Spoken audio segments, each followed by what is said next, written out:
کیا ہم نے کبھی سوچا کہ جس دنیا کے پیچھے ہم بھاگ رہے ہیں کیا وہ ہمارے ساتھ ہمیشہ رہے گی؟ آج انسان دنیا کی محبت میں اس قدر کھو گیا ہے کہ آخرت کی فکر ہی بھول چکا ہے۔ دولت، شہرت، عیش و عشرت، یہ سب کچھ ہمیں عارضی طور پر خوشی دے سکتے ہیں، مگر قبر میں ہمارے ساتھ کیا جائے گا؟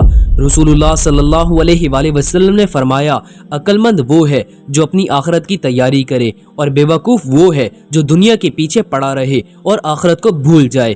آج ہم دیکھتے ہیں کہ لوگ ایک دوسرے سے آگے بڑھنے کی دوڑ میں لگے ہوئے ہیں، کوئی کاروبار میں مصروف ہے، کوئی عیش و عشرت میں، کوئی دنیاوی کامیابیوں میں مگن، لیکن کیا ہم نے سوچا کہ جو وقت ہمیں دیا گیا ہے وہ کہاں اور کیسے گزر رہا ہے؟ قرآن میں اللہ تعالیٰ فرماتے ہیں، دنیا کی زندگی تو بس کھیل اور تماشا ہے اور اصل زندگی آخرت کی زندگی ہے۔ کاش یہ لوگ سمجھتے، لیکن ہم نے دنیا کو ہی سب کچھ سمجھ لیا۔ ہم دن رات اپنی کمائی، اپنے اسٹیٹس اور اپنے آرام و آسائش میں لگے رہتے ہیں، لیکن ذرا تصور کریں، اگر آج موت آ جائے تو کیا ہم تیار ہیں؟ کیا ہمارے اعمال ہمیں جنت میں لے جانے کے قابل ہیں؟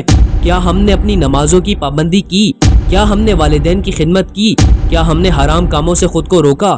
یاد رکھیں، یہ زندگی ایک امتحان ہے اور اس امتحان کے بعد اصلی زندگی شروع ہوگی۔ جس طرح ایک طالب علم کا امتحان ہوتا ہے اور اس کے نمبر اس کے مستقبل کا فیصلہ کرتے ہیں، اسی طرح ہماری یہ دنیاوی زندگی ہماری آخرت کا فیصلہ کرے گی۔ اللہ تعالیٰ فرماتے ہیں، ہر نفس کو موت کا ذائقہ چکھنا ہے اور قیامت کے دن تمہیں تمہارے اعمال کا پورا بدلہ دیا جائے گا۔ ہم میں سے ہر شخص اپنے لیے بہتر سے بہتر چیزیں چاہتا ہے، لیکن کیا ہم نے جنت کے لیے کوشش کی؟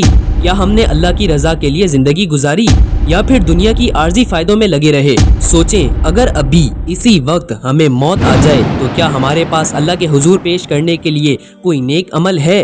یہ وقت ہے کہ ہم اپنے دلوں کو بیدار کریں، اللہ کی طرف لوٹ آئیں، نماز کو اپنی زندگی کا حصہ بنائیں، سچ بولیں، والدین کے حقوق ادا کریں، دوسروں کے ساتھ حسن سلوک کریں اور اپنے دل کو دنیا کی محبت سے زیادہ اللہ کی محبت سے بھر لیں۔ آئیے آج ہی توبہ کریں اور اپنی آخرت کے لیے کچھ جمع کریں۔ اللہ ہمیں دنیا کی حقیقت کو سمجھنے اور آخرت کی تیاری کی توفیق عطا فرمائے۔ آمین یا رب العالمین۔